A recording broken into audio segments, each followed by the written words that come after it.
Have you ever wondered what the difference is between a coach and a therapist? Is it even something you've given very much thought? I'll tell you about a full conversation I had with a few folks a little bit later. But I was surprised when I was with this group of folks and they didn't realize that there was a difference or what it might be. It made sense when I put some thought into it, though. There are a lot of titles that have the potential to get very confusing. We could break it down even just a little bit more. On the therapist side, what's the difference between a psychologist, a clinical social worker, a marriage and family therapist? On the coaching side, what's the difference between a holistic life coach, a certified life coach, and a body acceptance and intuitive eating coach? Does it matter? Does it matter that they call themselves different things? Are they actually the same thing with different names, or is it all actually different? I think it does matter, but probably not in the ways you think it might. When I first entered the conversation we'll talk about a little later, the more I thought about it, the reasons it mattered weren't even the reasons I initially thought. Stick around. We've got a lot to chew on today. Welcome to The Grit Show, where our focus is growth on purpose. I'm your host, Shauna Rodriguez, and I'm here with you, a fellow seeker who knows a thing or two about grit and is ready for a life with a little more ease, a life where we can all thrive. That is what we do here each and every week. We have conversations with amazing thought leaders and get actionable about how to incrementally improve our lives. Be sure to subscribe or follow whatever you are listening so you can stay up to date. And jump on over to coloringpages.thegritshow.com. The link is in the show notes, where you can get your free copy of some of our self-maintenance, aka self-care, supporting coloring pages. And you'll also be able to join our mailing list. So you'll get updates each and every week in your mailbox when an episode comes out that tells you a little bit more about it and makes it easy to link to it. Now, back to what I was saying. There are a lot of helpers in this world, and there are a lot of times in your life when you might need a helper. Fortunately, there are a lot of different types of helpers for those different needs and different times. Unfortunately, it can be a little bit confusing who does what, when you need them, and how you find them. On this podcast alone in the last year, you've heard from at least 15 wonderful humans who use the term coach in their bio, and not 2 of them were the exact same kind of coach. That's largely because we are here to learn about a variety of topics, and the thing about coaches is they're able to specialize in specific areas, and they are great at coming up with names and ways to reflect that. I aim to find people that can speak specifically to those certain things. There are also another 5 or so other guests that have referenced themselves as experts or consultants, whom also offer coaching as part of their services, even though their bio doesn't refer to them as a coach. So there's even more coaches who don't necessarily directly call themselves a coach, but do coaching. We've heard from a health and wellness counselor, a certified life coach, leadership and development coach, a spiritual life coach, a purpose, success, and confidence coach, a body acceptance and intuitive eating coach, a functional medicine health coach, financial coach, grief coach, love and relationship coach, divorce and co-parenting life coach, certified energy coach and human design guide, a holistic life coach, and a psychotherapist and public health social worker. So we've also had experts and consultants on things such as sleep, organizing, writing, health, productivity, trauma, feng shui, decision-making, and for each of those individuals, in our conversations, they spoke about some of the coaching that they provide. There are a lot of terms thrown out there for the individuals who give us help and guidance. You saw from our list that there is quite a variety of ways people can coach you and support you, and a variety of topics you might need coaching, help, or support around. You also might notice from this list, this podcast has largely showcased coaches, experts, doctors, and fewer licensed clinicians, whether that be clinical social workers, marriage and family therapists, professional counselors, psychologists. We'll touch more on that a little bit later in the show. The common theme is that these are the folks we go to for support. What specifically is being supported, the type of support offered, the limits to that support, and the training, licensure, and focus of the person providing the support is often what varies, as well as availability of their services too. So how do you know what you need? How do you know who the right person is to help you? That is the $1,000,000 question, and that is probably what we're going to spend a little more time exploring in this series with the help from some of the fabulous guests you've already had a chance to get to know here on The Grit Show. You've heard that right. We're going to have our first series. It took us, a full year. As we launched into our second year of the podcast, we're doing this for the first time. I thought this conversation needed multiple perspectives, and as I look for the right folks to offer that perspective, I also realized the value of offering all of you familiar voices from wonderful folks you've already heard from. And you can go back to and listen to their episode and get to know them better if you do have questions and want to get to know more about what specifically they offer and do. So we're going to have this conversation in 3 parts. First, this week, I'm going to chat with you a little more, just one-on-one. I'm going to share with you the conversation with others that prompted this episode and this topic. And then I'm going to share some personal insight and experience, and then set the stage for the bigger conversation. Then we are going to be joined by 4 incredible folks: Lynn Pham, Eric Bauberger, Jacqueline Emery, and Will Halpin. 3 of whom are coaches, and 1 of whom is a psychotherapist. 3 of our guests live in different parts of the U.S., and 1 of our guests is international. Their background and services all vary, slightly. And we will have 2 episodes with this full panel to be able to garner insight from these wonderful folks. I figured we needed to because I've never had this big of a panel, as you know, and I could talk with each of these individuals for extended periods of time. So we definitely needed to have 2 episodes to make sure we fit it all in. We're going to hear from each of them a little more about their background a little bit. Again, we do have an episode with each of them that you could dive into that more deeply. But more importantly, we'll hear about what they specialize and focus on, and a little bit more about the folks they work with and the considerations you would be having when making a decision about how to work with, and kind of answer those questions about that bigger picture. How does it all fit together? How do they fit in with other coaches, with other psychotherapists? How do they all work together, or how do they understand each other in the work that's provided? The conversation is also going to focus on you and the people that you love, the people that you think might benefit from seeing one of them, or any coach or any psychotherapist, and what they should know or be thinking about before they start working with any helping professional, whoever that is, however that is, and how you actually find and figure out who to see and how that works.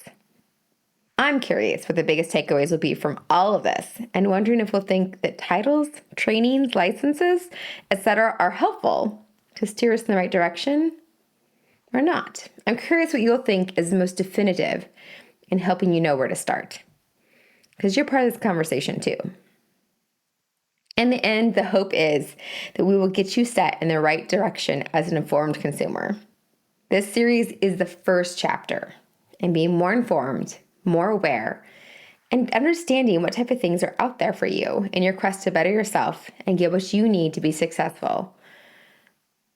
But you're going to need to be an advocate and make sure things are the right fit for you. That'll also be part of the conversation. So we're going to start where this conversation had its genesis, where it even comes from. And it's slightly unlikely, I think. I'm actually part of a book club where I live in Portland, Oregon, and we read a memoir in the spring. And I'm not going to tell you the name of the memoir. If you've read it, I'm sure you will immediately know what memoir it is. If you haven't read it, you won't. But I hate spoilers. I really hate spoilers. And as you may know, I am a writer. I have lots of lovely writer friends, and I hate having books spoiled. And so I don't want to say anything that spoils the book. And I want to be able to talk freely about how it fits into this conversation. So that's why I'm not telling you anything about the book other than it is a memoir. So if you've read it, you may recognize it. If you eventually read it, you might be like, oh, I wonder if that's the one she was talking about. Send me an email. I'll give you my email later in the thing, and I'll admit to you if you guessed right or not. But try not to do it on social media because we don't want to ruin it for other people. Anyway, This group of folks in the book club is primarily women because it came out of a group that is formed around women here in Portland. So it's primarily women that are in the group. And there was about 7 of us that came to this specific meeting. It was at Powell's in their coffee shop there. And during the conversation, I'm pretty sure I was the oldest member of the group that day. But I just remember how much I valued the spectrum of perspectives that were there as we talked about the book, because it was such a good memoir and it was such a great conversation about what we all got from it. And I really valued the different varying perspectives. And I think the different ages had something to do with the different ways we saw things. And I value that a lot. So in the memoir, the protagonist seeks out help at one point in time. And while folks were talking about it, one of the members of the book club called one of the helpers her therapist. And this specific helper went to a public event with the protagonist of the memoir, the main character of the memoir. So I will call her the protagonist for simplicity, but that's the main character of the memoir. The person who wrote the memoir is the protagonist or the main character. So the helper, which the person speaking about the book was calling the therapist, had gone to a public event with her and was doing that to be of support to her. And she was calling that the therapist. And I'm trained as a licensed clinical social worker, called an LCSW here in Oregon. So I have a background in clinical social work. And I sincerely hope I wasn't rude when I interrupted her, but I probably interrupted her because I just needed to change that. That was not a therapist. The person in the book who had gone with her to these events, that had enmeshed herself in the relationship the way they had, the person that was trying to be a helper, that she was paying a lot of money to help her. That helper was a coach. They were not a therapist. And it was very important to me that I made that distinction. And I'm sure that need was my personal need as somebody who has a clinical license, that understands the responsibility that comes with clinical license, with the ethics around that, with everything else, that you would not attend an event in that manner and enmesh yourself with a client in that manner. And that would not be appropriate. And a conversation ensued. And there was help at the end of the book that was very helpful. And that person was a therapist, or it was a more therapeutic, more clinical environment that she was being seen in that was part of that. And like I said, it was really important for me to clarify. So that was on me. But the person that brought it up was like, I don't think I know the difference between a coach and a therapist. And it brought this really great conversation up at the book club meeting about what the difference is between the two. And it came up too about my podcast. And that would be a really great episode for the podcast to actually define like what the difference is between that. And it made me reflect, like, how do I know the difference? I have a clinical degree. I went to school. Like, I learned what I had to go through to be called a clinician and a therapist and to have this license and to do this work. But why should somebody else know the difference between them, right? And so it was very interesting for me to try to unpack like how I knew the difference. And I definitely can tell you that for me, if you're friends with me and I see movies all the time and they have a therapist character who is not following codes of ethics and not following the boundaries of being a therapist. And it's not like, oh, what's that? There's a recent show that we watched that's comical. It's part of the comedy that he's not following ethics and not following the rules and has to tell his, mentor that he's screwing up and not doing things the way he can. He's very aware that he's not doing it. So it makes it clear that he's doing these things, but a therapist wouldn't do these things type of situation. And I don't mind that at all. Like when it's clear that, you're not supposed to do this, but he's doing these things, it's one thing. But when somebody's doing these things and it's not clarifying that that's actually not what therapists do, it has always been something that bothers me. That's definitely like a trigger for me because of how seriously I take that license. But the more that I thought about it, the more that I realized that it's something that, I studied for. I had to take exams and I had to do all this stuff. I had to learn all these different things. And if you watch movies or TV shows, regardless of what profession or career or whatever you have, that there'll be shows that you'll watch. Like, this is a funny example, right? Like if you're a parent and you're a mom and you watched Friends and you saw the child was never present at the end of Friends, you're like, that's not how it works when you're a parent. So when you have something that's like your profession or something that you're close to you as a role that you play in your life, from being a parent to being a clinician to if you're a bookkeeper, if you're a lawyer, if you're a medical professional, like if you see something in a show or whatever else and you see it, you're like, oh, wait a minute, that's not how that really is. If you're a lawyer and you see a court scene, that's not how that really works, because you've actually experienced it. So I think that was my first initial response, and being protective of that, because again, it's so hard for people to go to therapy, and if they ever thought that was okay, I was like, oh, that's not okay. But it didn't really matter so much that they were a coach or a therapist. The bottom line was that that person, even if they'd been a therapist instead of a coach, what they were doing was poor boundaries. What they were doing was enmeshing themselves and the life of the protagonist in a way that was harmful and not helpful for that protagonist. And the protagonist realized that and stopped seeing them.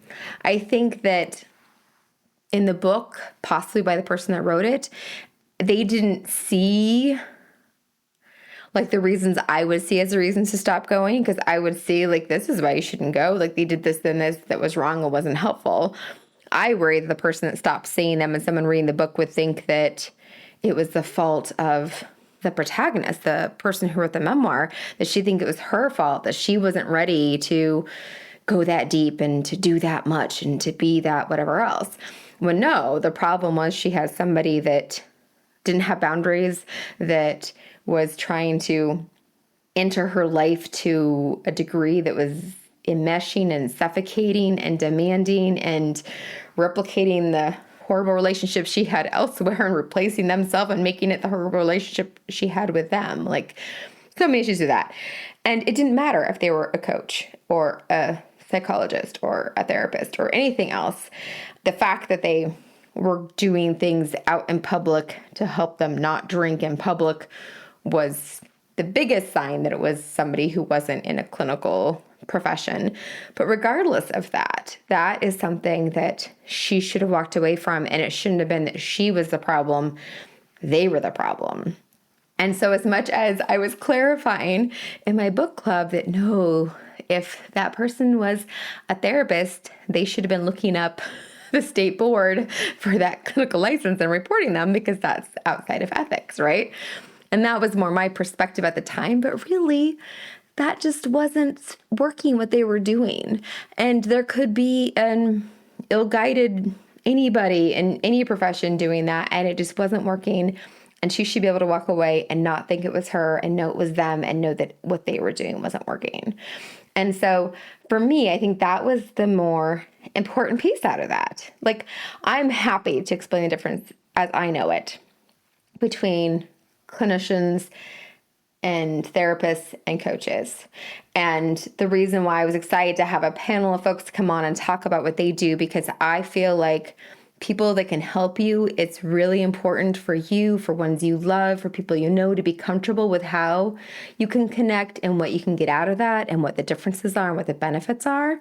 And so knowing the differences just makes you more informed, and I want to be supportive of that.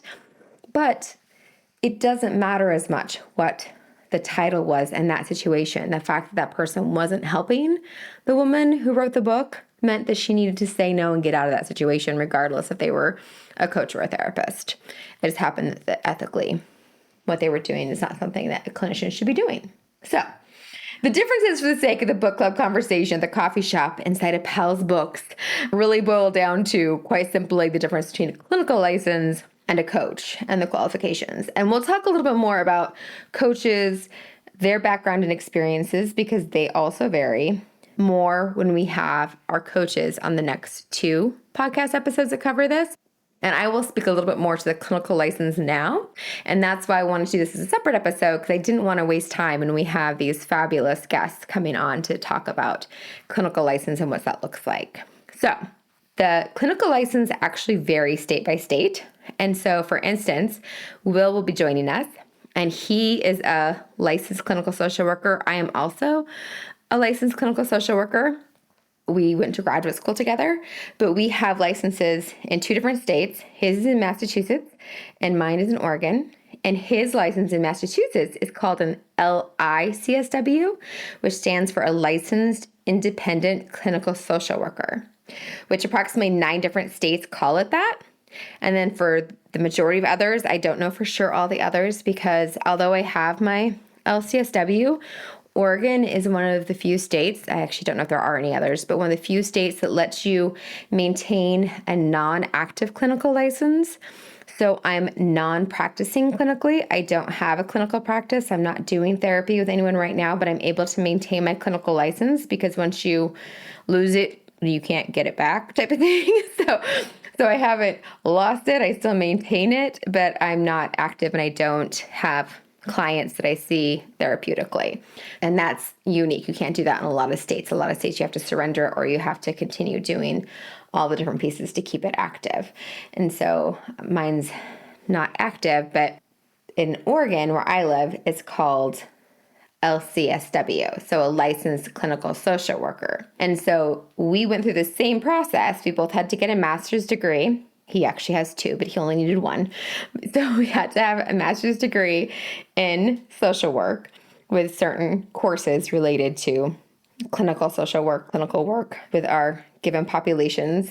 And then we had to have a set number of supervised hours of doing therapy with folks in our population for a certain amount of time, typically 2 years or more. Like, it depends on how long it takes to get your supervision, get your clinical hours. And then after you've had enough clinical hours of actually seeing clients, being supervised for so many hours, then you're allowed to sit for an exam. You have to pass that exam, and then you have to continue to do continuing education requirements, and you still have to uphold the same code of ethics and do the same thing. So we have to go through this same process in these states, but they're called an LCSW in the majority of states and an LICSW in a handful of states. And that's just for social work. And so there's actually, my umbrella that I'm calling it is clinicians or therapists is kind of the umbrella that I'm calling it. And so each state has a list of clinical license that they do. And so I'm most familiar with Oregon, where I live. And so the other ones that I worked with when I was more active was licensed professional counselors, which is called an LPC, and licensed marriage and family therapists, which is LMFT. And so I don't know the exact requirements on those, but it's very similar that they've also completed a master's degree. They have to be supervised. They have to be doing it practice while they're being supervised. And then after that, they have to take an exam and do continuing education and stuff the same and uphold that. I'm pretty sure that they have other expectations around ethical things as well for all of them. So that is for the therapist, and we call it that. It typically is somebody with at least a master's level education, as well as supervised practicum work or clinical work that they've done, that they've been supervised by somebody while they've been doing it, and they take an exam to make sure that they know what they're doing, and then they're overseen by a board in their state that oversees their license. And so there is a board that if something happens, so if you did have your therapist offer to go to an event with you to help you with your anxiety or whatever else, and in the book, they were the same gender and there was nothing that felt inappropriate in that regard about it. But it doesn't matter about gender. It doesn't matter about a lot of things. If there's that power dynamic is just uncomfortable anyways, and for other reasons could be uncomfortable. So that is not something they should be doing. And if that did happen and you did ever feel uncomfortable, or somebody made an advance at you that was supposed to be in that sacred relationship, like that's who you'd report it to, is the board for their clinical license. And you can check if they have the clinical license in your state and track that and have that information. If you look at like Psychology Today, you look up therapists, like it'll tell you what license they have, and usually tells you if they're verified or whatever else too. And there's also like a stage once you get your master's, before you take the exam and before you've had enough experience, that you're usually called, at least in Oregon, it's usually an associate is what it's called. So I was a CSWA, a clinical social work associate.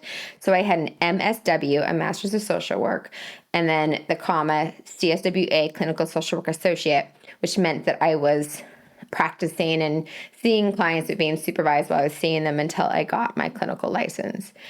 In Massachusetts and possibly the other states, I'm not as familiar with the other states that have the same LICSW, you're actually called an LCSW at that stage. So that's where it gets confusing, because in some states, their level of an LCSW is called a licensed certified social worker who hasn't actually gotten their ability to do things independently, still being supervised. So I don't know why they don't call it like an LSW, like a licensed social worker, or just a CSW or something. It's kind of interesting that they do that, but I have no control over what they do in other states.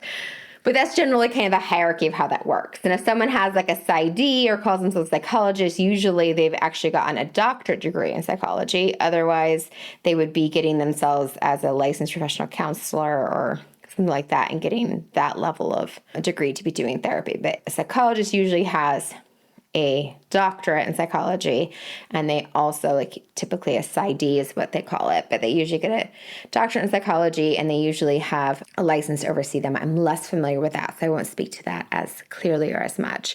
But that's definitely something, if you're going to see somebody and you care about that you can have that conversations with them. So those are the folks that are usually admitted to insurance panels, and they're able to take your insurance. And again, sometimes insurance panels will only take so many people and not everyone's on it. And so they could be a therapist, licensed clinician, and they still won't be on your insurance. So it just depends on how those things work, because, insurance is tricky. So it's also possible that they've been trained in various therapy modalities. And we'll talk a little bit more when Will comes on about this, because he and I both have the clinical social work background, clinical license, right? And so we took the same test. We had the same supervision hours, the same those type of pieces in our respective states, but we have very different training and specialties. So just like the coaches, and maybe it's easier with coaches because they just tell you what their specialty is in their title, right? With therapists, it can sometimes be alphabet soup, right, to support these specialties. At one time, I was a registered play therapist supervisor, so an RPTS, because I did play therapy, but I also supervised other people that did play therapy to do that, because that's something you could be registered in if you got so many hours and so much training in. And there's other therapies, such as like the neurosequential model of therapeutics, or NMT. And when I was trained in that, it wasn't something that you got licensed or certified or registered in. That might have changed because it's been a long time since I was registered in that. But it didn't come with letters. So that would be something that you would only know I did that if I told you I did that. And I probably wouldn't tell you I did that. I would just be really amazing working with your kids because I was trained in that and did know how to do that. And so sometimes people will be trained in ways that you don't even know they're trained in. They just specialize, like I specialize working with young kids, and no one I ever worked with probably knew. They might have known that I had some specialty with play therapy, but even like my Santray stuff I didn't use because the kids were so young. So I didn't always even tell people what all I was trained in, because I had lots of CEUs. Sorry, that's continuing education units. I didn't explain that. So you had to do ongoing learning and training. So I was constantly learning and expanding what I knew about, but it wasn't necessarily something I always had a specialty in. And sometimes you had letters with it and sometimes you didn't. So the commonality with most therapists, they have a degree, they have been supervised while doing clinical cases, they've taken a test, they have board oversight, they have ethical expectations, and they also can usually bill insurance. And also, in order to bill insurance, they must be treating you for something they have found you or your loved ones to meet criteria for treatment. And so, because that's part of how your insurance decides that they can be paid to see you, and your insurance may be selected about what diagnoses they will pay a therapist to treat you for. So when I worked in Boston a long time ago and saw young children, there were certain diagnoses we could see for different lengths of time based on what the diagnosis was. And I was one of the clinicians that would go to the insurance panel and fight to see kids for longer based on their age and based on their needs. And I was often able to get more sessions and be able to see them longer because I was never intimidated by that. But other folks were definitely intimidated by having to go in front of the insurance panel so they wouldn't see the kids for as long. And for all I know now, that you can't even do that, right? I haven't worked with insurances for forever. But that is like a different level. So the manual is called the Diagnostic Statistics Manual, the DSM. I won't tell you the rest of that title, but the DSM 5TR is the version they're on now, and I was on the DSM 4TR when I was trained on things, so it evolves. But in Bessel van der Kolk's The Body Keeps a Score, which you may have heard of, it's a very good book. And it talks a little bit about the blessings and the curse of the system and diagnoses and how it kind of helps to identify and streamline and help make sense. Like PTSD became post-traumatic stress disorder. PTSD was able to be something people could identify and treat and see like once they put it in the same place, right? And so you have things like that and mood disorders and, you've heard of anxiety, depression, those type of things. But adjustment disorder is something that I was actually seen for. And adjustment disorder is something that I was able to see kids for at times, depending on the insurance and different things. And that could just be related that you've had like a big change, like you've moved and you've done big things and you're adjusting to it.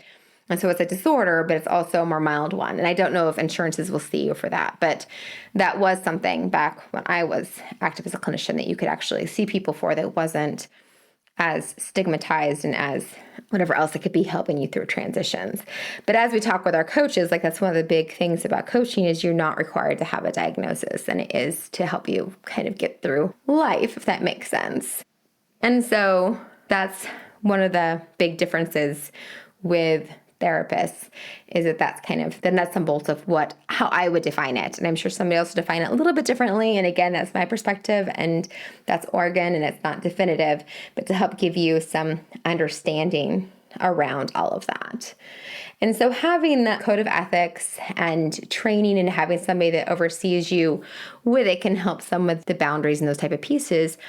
But I know a lot of coaches who have really good boundaries and would never be enmeshed the way that the things that were happening in the memoir that I was reading. And so as much as I had this response to defend the title of therapist, like I also want to make sure I defend the title of coach, because there's a lot of coaches that would not have done the same thing. So the poor boundaries that the book's protagonist had with her mother and the codependence she was experiencing there, which codependence is not a specialty of mine, but it was so obvious you could see it. But the codependence that was being emulated in that relationship with a coach, it was just so disturbing as you're reading it to see like that happening, that you just want to protect that protagonist from that experience. And again, it was written from her perspective, but it was pretty clear by some of the decisions that were being made that that was part of it. And so if she'd been trained as a therapist, regardless of the type of therapist, that probably would have been something in her training would have covered not doing that, I would think. But I don't know. I haven't been through all the different therapy programs across the country, right? So I think it's important to know there's a lot of great coaches out there, and there's a lot of great therapists out there. But if your coach or your therapist ever offers to come to a party with you to make sure you don't drink, you should possibly be reporting that to your licensing board in your state of therapist, especially if they're the same gender or it comes across as predatory at all, which wasn't the case in the book. But if that ever felt at all like that, you should never be in that situation. So boundaries can be a good thing, period, whether you're a coach or you are a therapist. So as much as that was what initiated this entire podcast episode, it was funny because in retrospect, yes, it's good to explain the difference between the two, but the specific example that spurred the whole conversation is really just a good example of if something's not working, if someone's coddling you and crossing lines and isn't helping you when they're supposed to be a helping professional, like a friend can go with you to a party, that's okay, but that's not somebody that your helping professional should be supporting you with. So, regardless of who they are, it's, valuable for you to be able to use your instincts on those things and figure out where you should be going to someone different possibly to get the support you need, because they probably aren't meeting your needs. And she didn't, and she went to somebody else. So that was a good choice. So she found somebody with good boundaries, and they really were able to help her in the end, as far as, the book ended. So hopefully she got the help that she needed, because it seemed like she was at the time. So if it's feeling off, you need to listen to that, and you need to find somebody you connect with, but also somebody who's going to help you in a way that's actually helping you. And so in the spirit of all of that, as we come into the conversation with our coaches, I wanted to be able to give some examples and conversations as a therapist, as a licensed clinician who has primarily seen who would fit into the category of therapists of my lifetime. Some examples for y'all to help give you some perspective on that. So in the last 3 to 5 years, I have not seen a therapist, and that is largely because of the mental health crisis in this country, or at least where I live, and I do believe it's much more pervasive than that, is that when I get to the point I decide it's a priority, I need to have a therapist, I need to try and see someone. I'm sure many of you can relate to this for yourself or someone in your family or someone you love. There are no openings. There are no wait lists even. I'll dive into it for a time. I'll get my list out. I'll make some calls and things will sound hopeful and possible. And then they send me referrals to people that don't take my insurance, referrals to people that aren't accepting anybody anyways. And it just turns into a whole list of no's. And so I go through that and then I give up and then come back and try again and then let it go again. So the last 3 to 5 years, I have not successfully had a therapist. None of that is examples from the last 3 to 5 years. But in the past, I also mostly utilized EAPs. Are you familiar with EAPs? That's employee assistance programs. And I have had that at the majority of my jobs. I've been this last season with the work I've been doing, I haven't. But previous to that, I had EAPs, and they usually have a part of that program where they will see you, and it doesn't require insurance. It doesn't require a diagnosis. It's a really great resource. It usually only handles a specific situation or problem. It used to be 6 or 8 sessions. Now it's like 3 sessions, but it depends on your company that you work for. But it's definitely something worth looking into because as much as it's focused on specific situation, a lot of times that's what I've felt like I've needed over the years. Like right now, we're in the middle of a big move and there's a lot of things happening and I'm having a hard time focusing and getting all the things done. And it might just be good to have a little tune-up with someone to help me strategize and focus and figure those things out. And if you have an EAP, you can contact somebody and say, hey, I just my dad just went into hospice and I'm having a really hard time dealing with that. Like, do you have resources for that?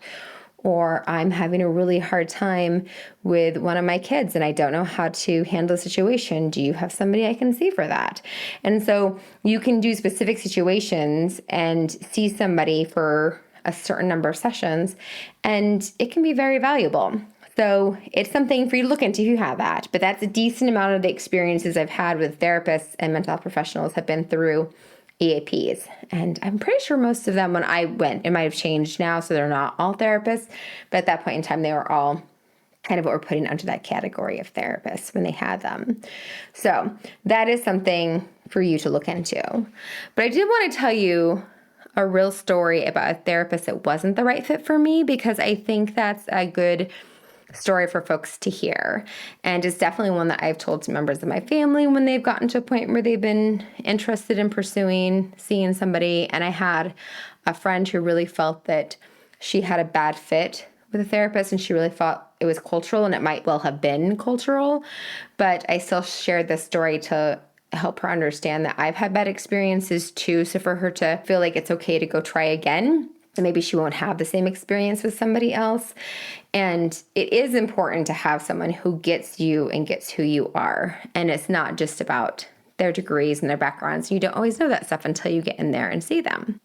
So I'm going to tell you a story about a therapist for a long time ago that I saw.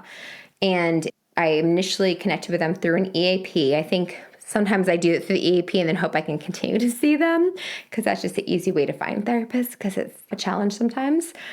And the first time that I went, I found somebody that had a PsyD, a doctorate in psychology, because when I'd had fits that weren't as perfect in the past, I was like, well, maybe it's because I have a clinical license and I have to feel like the person knows more than I do if they're going to help me, right? Like that's perhaps a mindset thing their coach could help me with, but I feel like I need to have somebody who knows more than me. So maybe I should try seeing a PsyD. Maybe that will help me to have somebody that's more of an authority figure. So I had somebody that was much older. He had a PsyD and I went to see him. The first time I saw him, he gave me this beautiful analogy about how like I just have a lot of snowpack on the roof. Like there's just a lot of things that have happened over time. There's a lot of snowpack on the roof, and I need to melt that all off before the roof just collapses.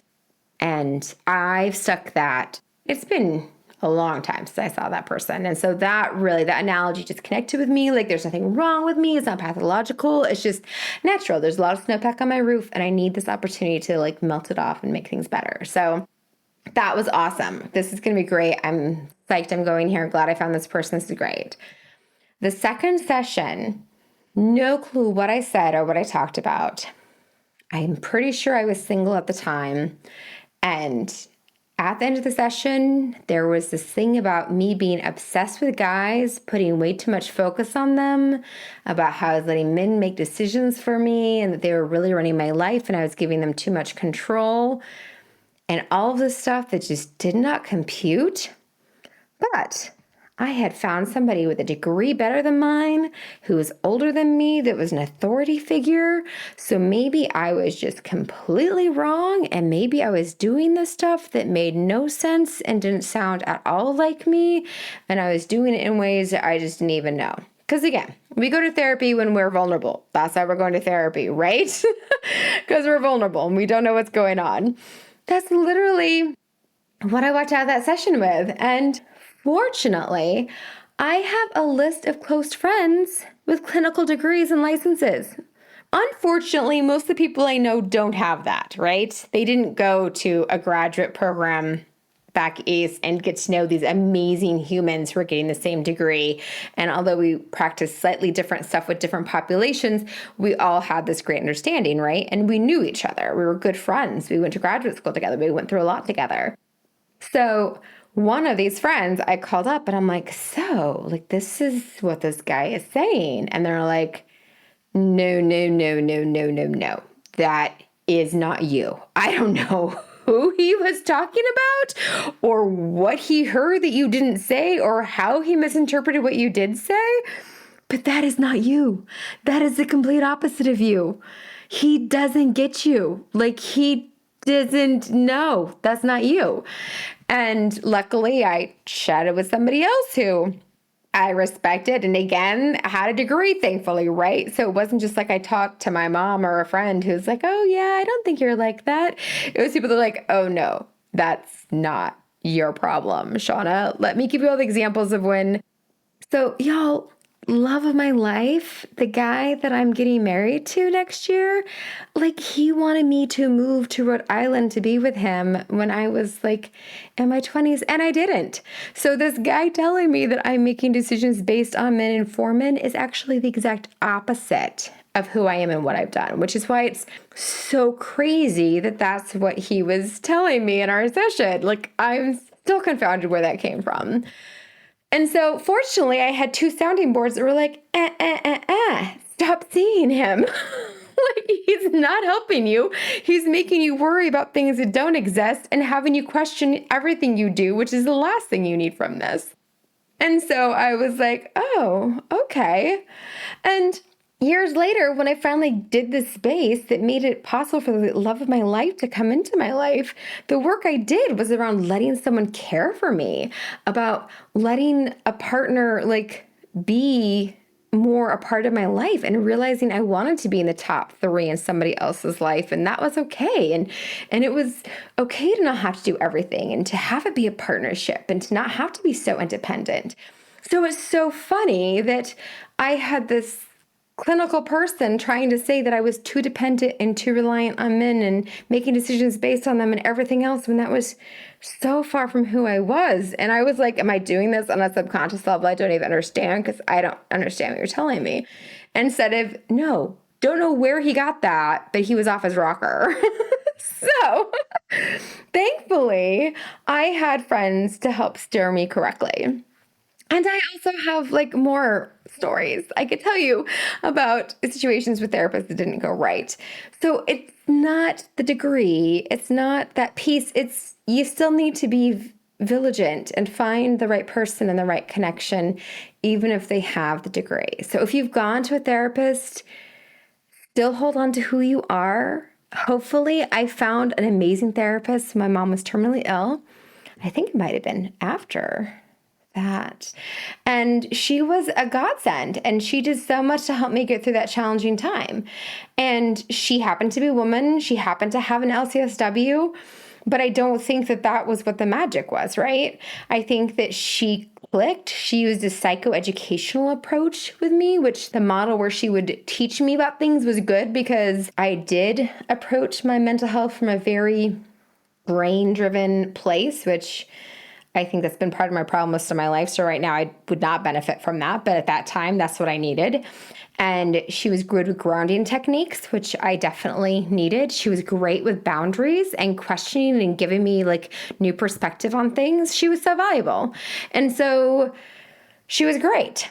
Right now, I love somebody who would like specialize in internal family systems. I mean, you heard that episode, right? 32, when Will was on, like that was so great. That whole perspective is so valuable. I'd love to knock that around a little bit with a therapist. It'd be amazing. But she was incredible. So I did found a great therapist that I connected with at a time I needed to find a great therapist I connected with. But I could have stayed with that other guy who just did not get me whatsoever. And that would have been a big mistake. And so regardless, I think that's my message for this episode as we go into this bigger conversation about what the differences are, that you need to be true to yourself and trust your instincts.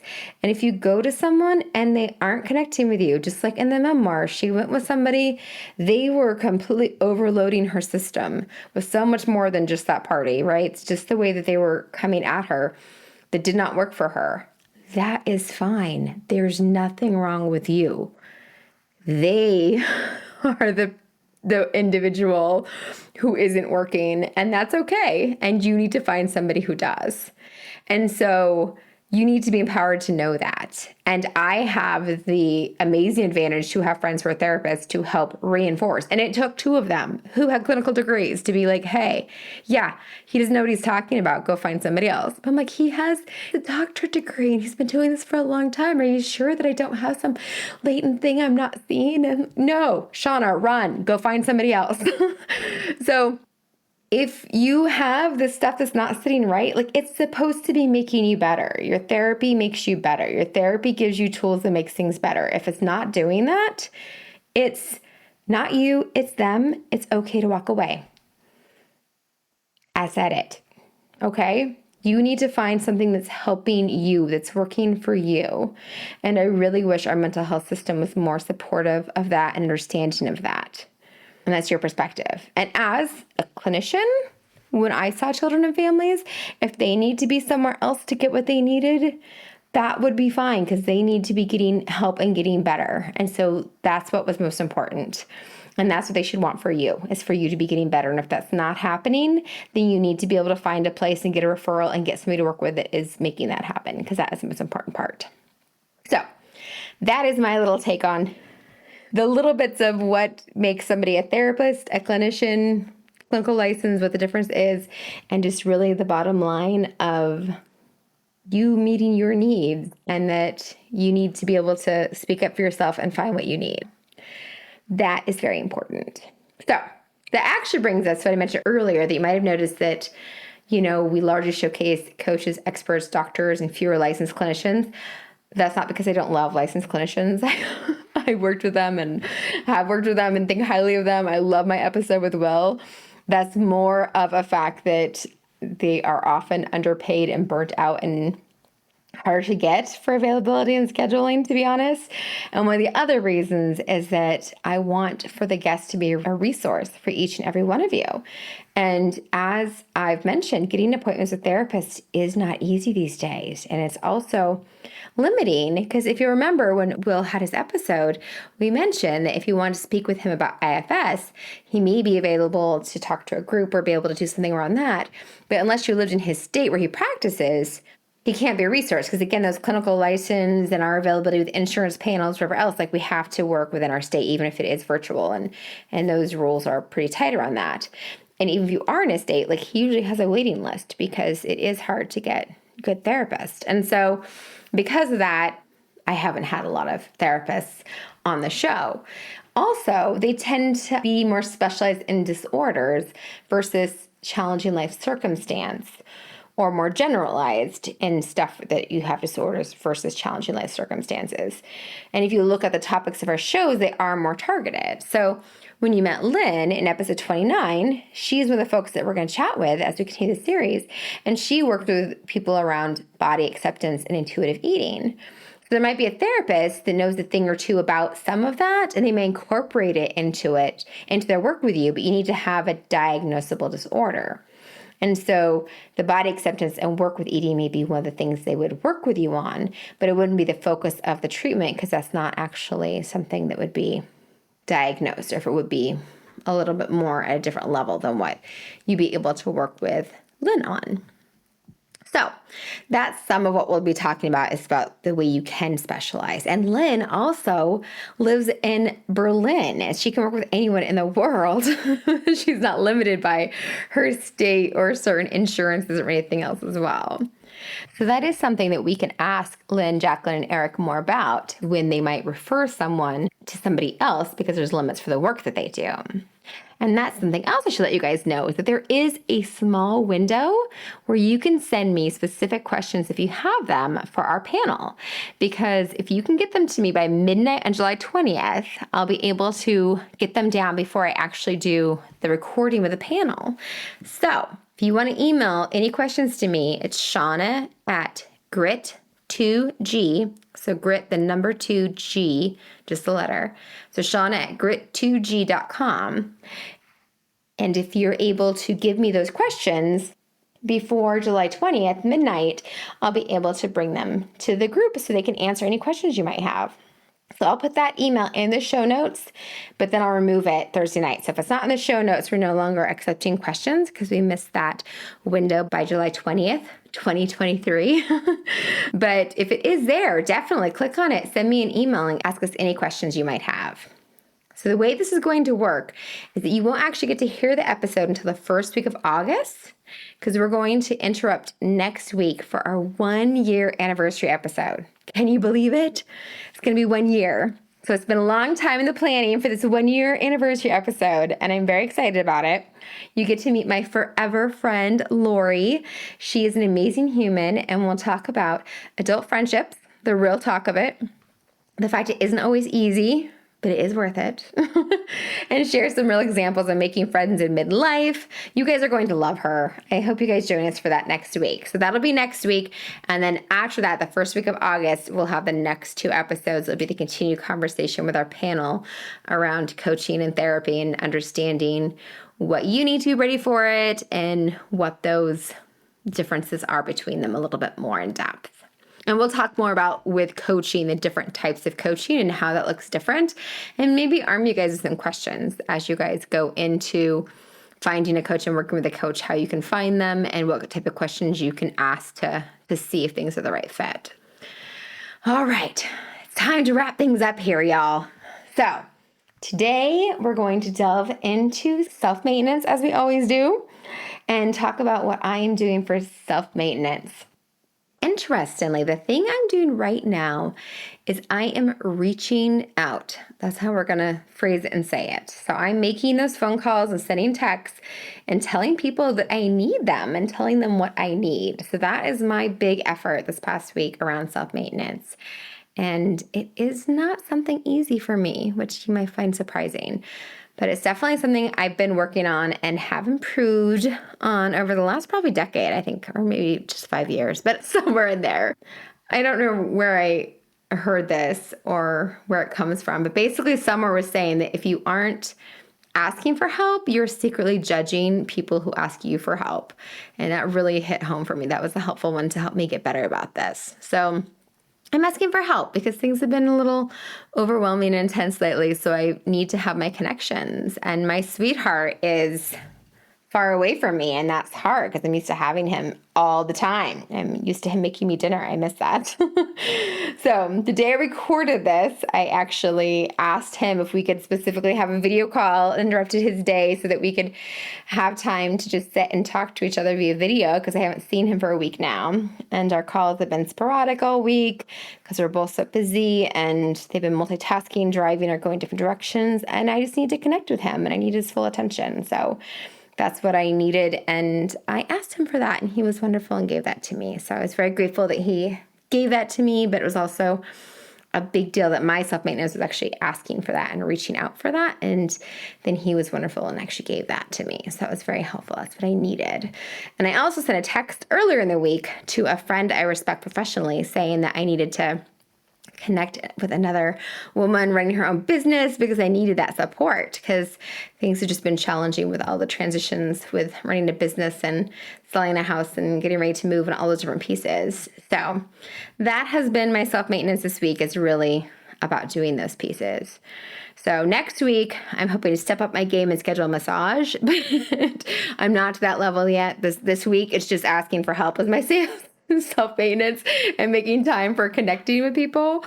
So I'm giving back to myself and keeping myself in the game, but I'm hoping that next week I can kind of step up a little bit. So what about you? What are you doing for yourself? That's our grit wit for today. I think that we'll save our things related to discerning about coaching and therapy and what we need and asking ourselves about that. We can save for when the rest of the crew is with us. We have 2 episodes of that. So I think today we're actually going to focus on our self-maintenance and to actually take time to reflect about what you are doing for yourself and make sure you're giving yourself credit for what you are doing. Because maybe you did ask for help twice this week and reach out to somebody, make time to connect with somebody, but you didn't stop and think about the fact, oh, I guess that is self-maintenance for me. That is the way that I'm making it easier to get up and face the day and get done all the things I need to get done. So for today, I want you to actually say it out loud, write it down, or otherwise cement it in your brain by repeating it a few times.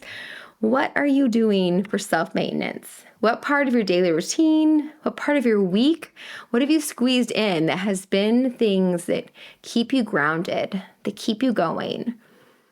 What are the things that are life-affirming, that are giving back to you, that are recharging you and making all these other things possible? Is it connection with somebody in your family? Is it moments of quiet? Is it making something, doing something? Name them, celebrate them, be grateful for them. So that's the first step for your grit wit. And then decide how you're going to up your game next week. So you can either savor it more, make sure that as you're doing it, you're recognizing, oh, this is me maintaining myself. This is me taking care of myself. Or you can just do them more if you want to up the game that way, or add in something bigger. Like me deciding I'm going to get a massage next week instead of just reaching out for help, because I might still need to reach out for help as well as get a massage. Just know that it feels special just for you and that it's recharging and doing that for you. So reflect on it and then up the game. Okay, self-maintenance. That's what we're doing today for our grit wit. Thank you so much for sharing this time with me today. I really do value you. I'd love to hear if any of this resonated with you or you found value from this episode, or any of those questions you have too, because I definitely want you to send those in about the differences between coaching and therapy, or what you should think about as a consumer before you're starting either, if you have specific questions for you or a loved one. I look forward to getting those messages. I love hearing from you. And then don't forget to jump in the show notes and follow at the.grit.show on Instagram or at The Grit Show on Facebook. You can even use the link in the show notes to go to coloringpages.thegritsshow.com to get added to our mailing list, so you get the email each time an episode comes out, and bonus, right, you get free coloring pages. So win, win, win. All right? We want to keep connected to you. So thanks for joining us today. And in case you haven't heard it quite enough, you are the only one of you, the only person on this planet with your unique perspective and your gifts. And that really does mean something. So don't forget it. I look forward to connecting with you again next week. Thank you for being part of this series.